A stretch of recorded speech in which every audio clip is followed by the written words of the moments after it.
Luc chapitre 4, verset 14. Jésus, revêtu de la puissance de l'Esprit, retourna en Galilée et sa renommée s'est répandue tous les pays d'alentour. Il retourna en Galilée parce qu'il était parti quelque part. Pendant 40 jours et 40 nuits, il a jeûné, il a prié. Il a jeûné et il a prié. Il a prié. Il a prié. Il a prié. Non pas pendant une semaine. Non pas pendant 2 semaines. Non pas pendant 3 semaines. Non pas pendant 4 semaines. C'est à peu près 7 semaines et demie. Il a prié. Dans sa prière, le diable est venu le tenter. Après la tentation, la Bible dit, il est revenu et il a été revêtu de la puissance. La place de la prière, c'est la place de la puissance. La place de la prière, c'est la place de la puissance.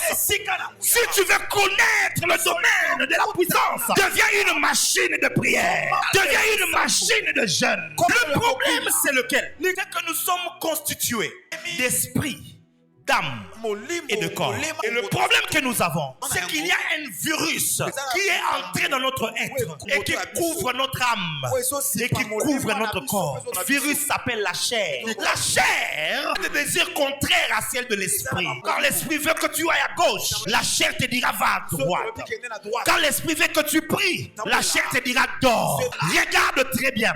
Lorsque tu regardes les films, lorsque tu regardes les séries, tu n'as pas sommeil. Mais ose ouvrir la Bible. Moins de 10 minutes. La chair te dira fais dodo. Et puis tu es bercé. Puis tu as sommeil. Pourquoi?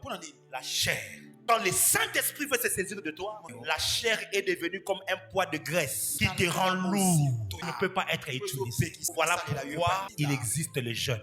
Le jeûne n'influence pas Dieu, mais le jeûne enlève l'emprise de la chair sur toi. Le jeûne brise la force de la chair en toi. Plus tu jeûnes, plus la chair est affaiblie. Plus tu jeûnes, plus la chair est brisée. Et quand la chair est brisée, l'esprit trouve le chemin.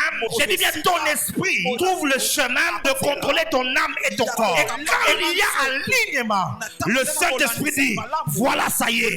Maintenant, je peux libérer la puissance. Mes frères et sœurs, il n'y a pas d'autre formule. La formule, c'est la prière. Il n'y a pas d'autre formule. La formule, c'est la prière. Il n'y a pas d'autre formule. La formule, c'est la prière.